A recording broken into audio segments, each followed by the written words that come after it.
Κοίτα τι λέει εδώ. Ακούσατε ότι υπόθηκε στους αρχαίους μη μοιχεύσεις. Δαβίδ. Τι έπαθες, παιδί μου? Κοίτα ένα θέμα που έχει έρθει. Δαβίδ, φεύγω, έχω φύγει. Πω, μα, τι είναι αυτό? Hello, darling. What is your name? Βλαμμένο είσαι, αγόρι μου.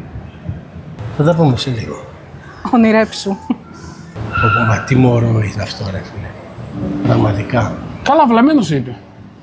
Έτσι τσιμπάνε αυτά, ρε. Δεν τα καταλαβαίνεις εσύ αυτά. Εγώ καταλαβαίνω άλλα. Τη γυναίκα σου δεν τη σκέφτεσαι, τα παιδιά σου δεν τα σκέφτεσαι. Ξέρεις πόσες οικογένειες στην Ελλάδα ξεκληρίζονται με αυτόν τον τρόπο?